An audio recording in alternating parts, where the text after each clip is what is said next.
തൊണ്ടിമുതൽ തിരിമറി കേസിൽ മുൻ മന്ത്രിയും നിലവിൽ MLA-യുമായ ആന്റണി രാജുവിനെ 3 വർഷം തടവിന് ശിക്ഷിച്ചുകൊണ്ട് നെടുമങ്ങാട് 1ാം ക്ലാസ് ജുഡീഷ്യൽ മജിസ്ട്രേറ്റ് കോടതിയുടെ വിധി വന്നത് ഇന്നലെയാണ്. ഒരുപക്ഷെ കേരളം തന്നെ വലിയ ആശ്ചര്യത്തോടും അത്ഭുതത്തോടും നോക്കിക്കണ്ട ഒരു വിധിയാണിത്.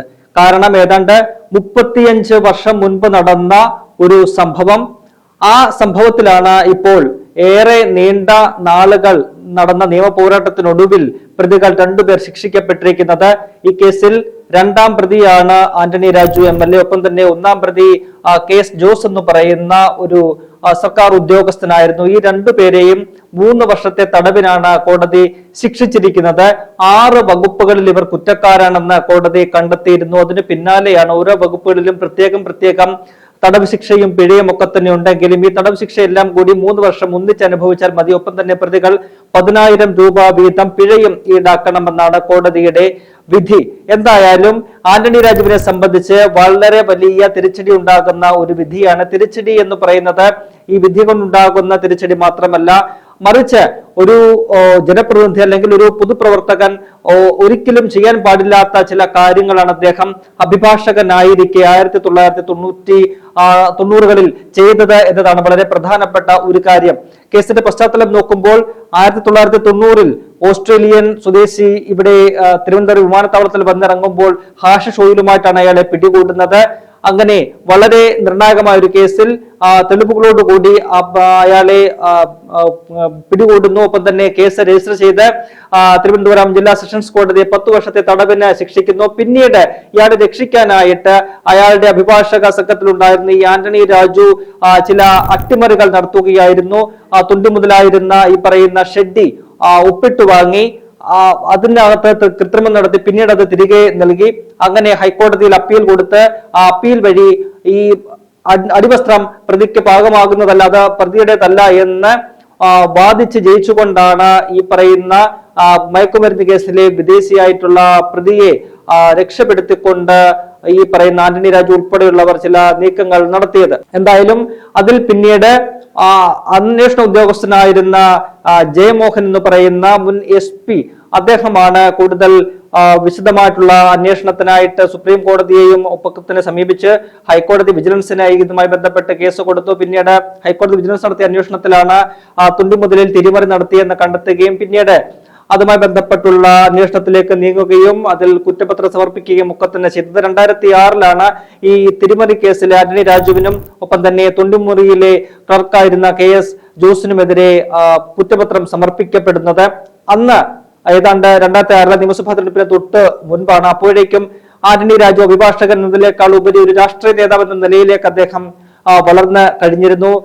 അങ്ങനെ 2006 നിയമസഭാ തെരഞ്ഞെടുപ്പിൽ അദ്ദേഹം സീറ്റ് ഉറപ്പിച്ച് മുന്നോട്ട് പോകുന്ന ഘട്ടത്തിലാണ് അന്ന് പ്രതിപക്ഷ നേതാവായിരുന്ന VS അച്യുതാനന്ദൻ വളരെ ശക്തമായിട്ടുള്ള ഒരു നിലപാട് സ്വീകരിക്കുകയും ആന്റണി രാജുവിന് 2006 നിയമസഭാ തെരഞ്ഞെടുപ്പിൽ സീറ്റ് നിഷേധിക്കുന്ന ഒരു ശക്തമായ നടപടി സ്വീകരിക്കുന്നതിലേക്ക് പോവുകയും ചെയ്തത്.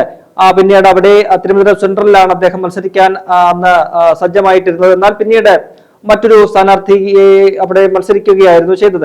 അങ്ങനെ അത്തരത്തിൽ ശക്തമായ ഒരു നടപടി എടുത്ത വ്യക്തിയാണ് VS അച്യുതാനന്ദൻ. പിന്നെ 2006 നിയമസഭാ തെരഞ്ഞെടുപ്പിൽ LDF മികച്ച വിജയത്തോടുകൂടി അധികാരത്തിൽ വരികയും ചെയ്തു. പിന്നീട് 2021 ഈ പറയുന്ന ആന്റണി രാജുവിന് പിണറായി വിജയൻ ആണ് ഈ സീറ്റ് കൊടുക്കുന്നത്. ജനാധിപത്യ കേരള കോൺഗ്രസ് എന്ന് പറയുന്ന ഒരു പാർട്ടി സ്വന്തമായി രൂപീകരിച്ചുകൊണ്ടാണ് ആന്റണി രാജു 2021 നിയമസഭാ തെരഞ്ഞെടുപ്പിൽ മത്സരിക്കുകയും തിരുവനന്തപുരം മണ്ഡലത്തിൽ നിന്നും വിജയിക്കുകയും ചെയ്തത്.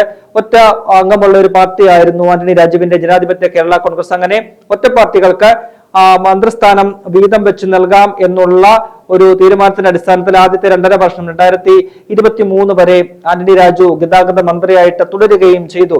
ഇപ്പോൾ ഇന്നലെ ഈ വിധി വന്നതിന് ശേഷം പ്രതിപക്ഷ നേതാവ് VD സതീശൻ നടത്തിയ ഒരു പ്രതികരണം അത് വളരെ ശ്രദ്ധാപൂർവ്വം കേൾക്കേണ്ടതാണ്, അല്ലെങ്കിൽ വളരെ ശ്രദ്ധേയമായ ഒരു പ്രതികരണമാണ്.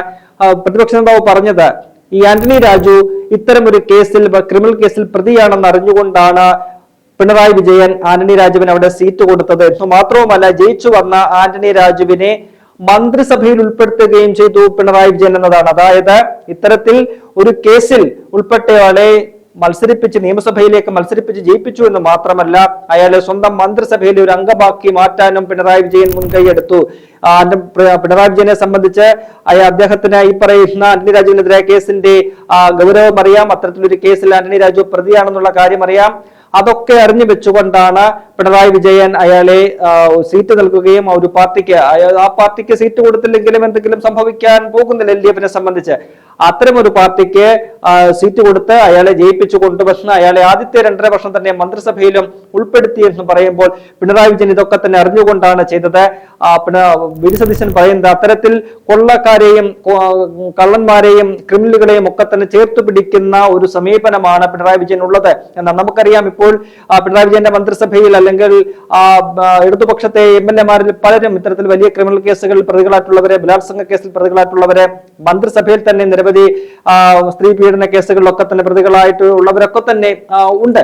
അപ്പോൾ അതൊന്നും തന്നെ കാര്യമാക്കാതെ ഭരണം എന്ന് പറയുന്ന ഒറ്റയൊരു ലക്ഷ്യത്തിന് വേണ്ടി മാത്രമാണ് പിണറായി വിജയൻ മുന്നോട്ട് പോകുന്നത് എന്ന് തെളിയിക്കുന്ന ഒരു സംഭവമാണ് ആന്റണി രാജുവിനെ മന്ത്രിയാക്കിയത് എന്നാണ് വി. ഡി. സതീശൻ ഉന്നയിക്കുന്ന പ്രധാനപ്പെട്ട ഒരു ഗൗരവതരമായ ആരോപണം. അത് വളരെ സത്യവുമാണ്. കാരണം ഏതെങ്കിലും ഒരു പിടിച്ചുപറി കേസിൽ അല്ലെങ്കിൽ ഒരു അടിപിടി കേസിൽ എങ്ങാനും പെട്ട ഒരു പ്രതിയെ രക്ഷപ്പെടുത്താൻ എന്തെങ്കിലും ചെറിയ നീക്കം നടത്തിയ ഒരു വ്യക്തിയല്ല ആന്റണി രാജു. മറിച്ച് മയക്കുമരുന്നുമായി ബന്ധപ്പെട്ട ഒരു കേസാണ്. ഹാഷിഷ് ഓയിൽ, അതുകൊണ്ട് 61 ഗ്രാം ഹാഷിഷ് ഓയിൽ അടിവസ്ത്രത്തിൽ കടത്തിയ ഒരു വിദേശിയായിട്ടുള്ള പ്രതിയാണ് ഈ ആന്റണി രാജു രക്ഷപ്പെടുത്താനുള്ള ശ്രമം നടത്തിയത്. അത് സംസ്ഥാനത്തിനെതിരായിട്ട് തന്നെയുള്ള ഒരു നീക്കമാണ്. സാധാരണ കേസുകളിൽ അഭിഭാഷകരെ തങ്ങളുടെ കക്ഷികളെ ജയിപ്പിക്കാനായിട്ട് ചില മാനിപ്പുലേഷൻ ഒക്കെ തന്നെ നടത്തും. അത് സ്വാഭാവികമാണ്. അത് ആ നിയമത്തിന്, നീതിന്യായ വ്യവസ്ഥയ്ക്ക് ഉൾക്കൊള്ളാൻ തരത്തിലുള്ള, അതിനെ തകിടം മറിക്കുന്ന തരത്തിലുള്ള എന്തെങ്കിലും ഒന്നും ആയിരിക്കില്ല.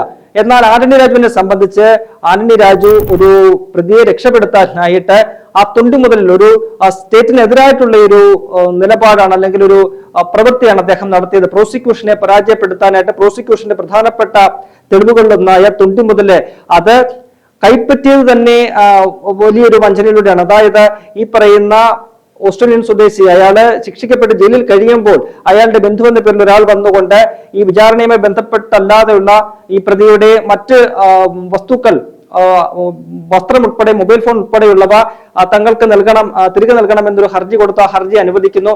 അങ്ങനെ വാങ്ങിയ സാധനങ്ങളുടെ കൂട്ടത്തിൽ ആന്റണി രാജു ഈ പറയുന്ന അന്ന് ഈ അഭിഭാഷകനായിട്ട് അഭിഭാഷക വൃത്തിയിലുള്ള ആളാണ്. ഈ പ്രതിയുടെ അഭിഭാഷകരിൽ ഒരാളാണ് ആന്റണി രാജു. ആ ആന്റണി രാജു ഈ പറയുന്നത് പോലെ ആന്റണി രാജു എഴുതി ഒപ്പിട്ട് ഈ പറയുന്ന സാധനങ്ങളൊക്കെ തന്നെ വാങ്ങുന്നത്. ആ വാങ്ങിയ സാധനങ്ങളുടെ കൂട്ടത്തിൽ പ്രധാനപ്പെട്ട തൊണ്ടി മുതലായ ഈ അടിവസ്ത്രവും ഉൾപ്പെട്ടിരുന്നു. അത് തിരികെ വാങ്ങിയിട്ട് പിന്നീട് കുറച്ച് ദിവസങ്ങൾ കഴിഞ്ഞ് ആ അടിവസ്ത്രത്തിൽ തിരിമറി നടത്തിയ ശേഷം ഇത് അറിയാതെ കൈപ്പറ്റിയതാണ് എന്ന് പറഞ്ഞുകൊണ്ട് വീണ്ടും വിചാരണയ്ക്ക് തൊട്ടു മുൻപായിട്ട് അത് തിരികെ ആന്റണി രാജു കോടതിക്ക് നൽകുന്നുമുണ്ട്. അത്തരത്തിൽ വലിയ രീതിയിലുള്ള ഒരു തിരിമറി നടത്തിയ ഒരു വ്യക്തിയാണ്. ഒരുപക്ഷെ സംസ്ഥാനത്തിനെതിരായിട്ട്, പ്രോസിക്യൂഷനെതിരായിട്ട് വലിയ രീതിയിലൊരു അട്ടിമറി നടത്തിയ, വിശ്വാസവഞ്ചന നടത്തിയ, ഗൂഢാലോചന നടത്തിയ ഒരു കേസിലെ, ഗുരുതരമായ ഒരു കേസിലെ പ്രതി സ്ഥാനത്ത് നിൽക്കുന്ന ഒരു വ്യക്തിയാണ് ആന്റണി രാജു. നേരത്തെ പറഞ്ഞ പോലെ എന്തെങ്കിലും സാധാരണ ഒരു കേസിലെ പ്രതിയെ രക്ഷപ്പെടുത്താൻ വേണ്ടി നടത്തുന്ന ചെറിയ നീക്കങ്ങളോ ഒന്നുമല്ല, മറിച്ച് രാജ്യസുരക്ഷയെ തന്നെ ബാധിക്കുന്ന ഒന്നാണ് ഈ മയക്കുമരുന്ന് കേസുകൾ എന്ന് പറയുന്നത്.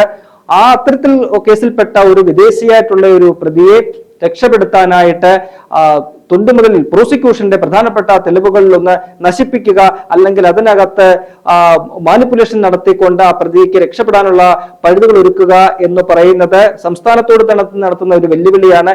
സംസ്ഥാനത്തിനെതിരായിട്ടുള്ള ഒരു നടപടിയാണത്, ഒരു പ്രവൃത്തിയാണത്. അത്തരത്തിൽ പ്രവൃത്തി നടത്തിയ ഒരു ആളെയാണ്, അത്തരത്തിൽ കേസിൽ പ്രതിയായിരിക്കുന്ന ഒരാളെയാണ്, പ്രതിയായിരിക്കെ തന്നെ ഈ പിണറായി വിജയൻ LDF അവിടെ നിയമസഭയിലേക്ക് മത്സരിപ്പിച്ച ഒരു ജനപ്രതിനിധിയായിട്ട് അയാളെ മാറ്റുകയാണ് ചെയ്യുന്നത്. അതാണ് വലിയൊരു കാര്യം. ഒരു മണ്ഡലത്തിലെ ജനങ്ങളെ നയിക്കാനുള്ള അല്ലെങ്കിൽ അവരെ സേവിക്കാനുള്ള ഒരു ജനപ്രതിനിധിയായിട്ട് ഇത്തരത്തിൽ ഒരാൾ വരുമ്പോൾ എന്താണ് ജനങ്ങൾ പ്രതീക്ഷിക്കേണ്ടത് എന്ന ഒരു ചോദ്യം അവിടെ ഉയരുന്നുണ്ട്. അപ്പോൾ പിണറായി വിജയനെ സംബന്ധിച്ച് അത്തരത്തിലുള്ള നൈതികതയോ നീതിയോ അല്ലെങ്കിൽ ഏതെങ്കിലും തരത്തിലുള്ള സാമാന്യമായിട്ടുള്ള എന്തെങ്കിലും കാര്യങ്ങൾ അദ്ദേഹത്തെ നയിക്കുന്നില്ല, മറിച്ച് ഏത് വിധേനയും ഭരണത്തിലേറുക, തന്നോടൊപ്പം നിൽക്കുന്നവർ അത് എത്ര വലിയ ക്രിമിനലുകളായാലും അവരെ സംരക്ഷിക്കുക എന്നൊരു നിലപാടാണ് പിണറായി വിജയൻ ഉള്ളത് എന്ന് തെളിയിക്കുന്ന ഏറ്റവും ഒടുവിലത്തെ ഒരു സംഭവമായിട്ട് നമുക്ക് ഈ വിഷയത്തെ കാണേണ്ടതുണ്ട്. എന്തായാലും ഇനിയിപ്പോൾ ആന്റണി രാജുവിനെ സംബന്ധിച്ച് വലിയ ഒരു പ്രതിസന്ധിയാണ് ഉടലെടുത്തിരിക്കുന്നത്.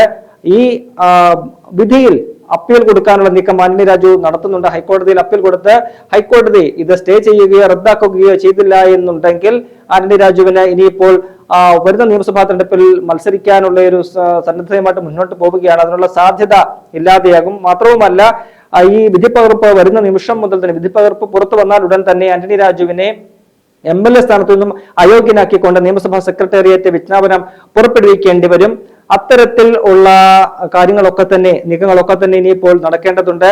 സ്വാഭാവികമായിട്ടും ആന്റണി രാജുവിനെ സംബന്ധിച്ച് വലിയ ഒരു തിരിച്ചടി ഈ വിധി ഉണ്ടാക്കിയിട്ടുണ്ട്. അത് രാഷ്ട്രീയമായിട്ട് മാത്രമല്ല, ഒരു അഭിഭാഷകൻ എന്ന നിലയിൽ പോലും ഒരു അഭിഭാഷകൻ ഒരു തരത്തിലും ചെയ്യാൻ പാടില്ലാത്ത ചില പ്രവൃത്തികൾ ചെയ്ത ഒരു വ്യക്തി എന്ന നിലയിൽ കൂടിയാകും ഇനി ആന്റണി രാജുവിനെ ഹൈക്കോടതി ഇനിയിപ്പോൾ ഈ വിധി സ്റ്റേ ചെയ്താലും ഒരു പക്ഷേ ആന്റണി രാജുവിനെ മത്സരിക്കാനോ ഒക്കെ തന്നെ സാധിച്ചേക്കാം. അത് എന്ത് തന്നെ ആയാലും കേരളീയ പൊതുസമൂഹത്തിന് മുന്നിൽ ആന്റണി രാജു ചെയ്ത ആ പ്രവൃത്തിയുടെ ആഘാതം അത് എത്രത്തോളം വലുതാണ്, എത്രത്തോളം ഗൗരവമായ ഒരു കുറ്റമാണ് ആന്റണി രാജു ചെയ്തത് എന്നത് സംബന്ധിച്ച് പൊതുജനത്തിന് വലിയ രീതിയിലൊരു തിരിച്ചറിവുണ്ട്. അവർക്ക് അത് സംബന്ധിച്ച് വ്യക്തമായ ബോധ്യമുണ്ട്.